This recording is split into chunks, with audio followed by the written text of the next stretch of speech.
Monsieur le ministre, pouvez-vous, s'il vous plaît, nous présenter l'amendement du Gouvernement qui porte le numéro 53 ?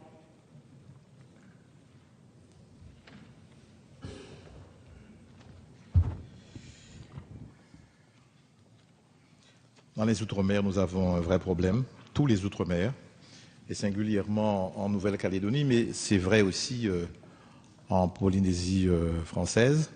Un dispositif a été adopté, je crois ici à l'unanimité, pour ce qui concerne les collectivités de l'article 73. Et nous avions inclus dans le texte quelque chose qui avait été voté, mais qui commandait, après discussion, de prendre un décret. C'est laborieux.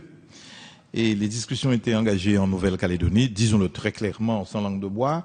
Les résultats obtenus ne sont pas à la hauteur de nos attentes et de nos espérances. Donc le gouvernement, après visite officielle du Premier ministre, a pris des engagements publiquement en disant « je demande des efforts ». Ces efforts ne sont pas là.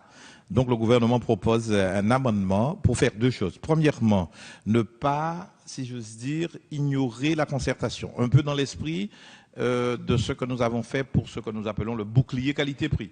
On engage une discussion et sur la base du contractuel, si nous arrivons à des résultats, disons, le conséquent, mais respectant la rentabilité et les équilibres internes des entreprises, eh bien, le préfet de région, là en l'espèce le haut-commissaire, peut arrêter et publier les résultats de la négociation. En cas d'échec, et c'est actuellement le cas en Nouvelle-Calédonie, le gouvernement se réserve, si j'ose dire, le pouvoir de publier un arrêté pris par le haut-commissaire, se fondant sur une moyenne calculée par l'Observatoire des tarifs bancaires, en lien et en présence de l'Institut d'émission des Outre-mer, l'IEOM. Ça peut être la même chose pour l'IEDOM, mais là, en l'espèce, il s'agit de la Nouvelle-Calédonie.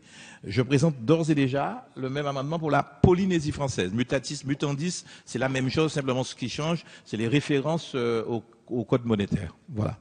Merci, Monsieur le ministre. Monsieur Gomez, c'est vous qui présentez l'amendement 26 qui est en discussion commune, s'il vous plaît.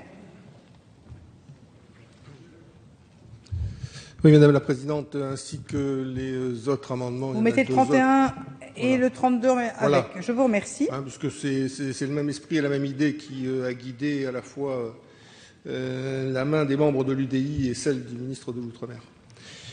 Effectivement, comme le ministre vient à juste titre de le souligner, les tarifs bancaires sont en Nouvelle-Calédonie, selon l'Observatoire des tarifs bancaires du Pacifique, 2 à 10 fois plus élevés qu'en métropole. Je vais donner des exemples concrets pour notre Assemblée. Nous avons par exemple systématiquement des frais de tenue de compte qui représentent jusqu'à 100 € par an en Nouvelle-Calédonie, alors que ça n'existe plus en métropole. Un ordre de virement est 5 fois plus élevé et le package Internet que vous avez en métropole à 20 € à l'année et à 100 € en Nouvelle-Calédonie. Donc, au total, une étude européenne a été menée sur le prix des tarifs bancaires dans les différents pays européens. En métropole, c'est parmi les banques les plus chères, les 5 plus chères d'Europe, c'est 150 € pour un budget moyen.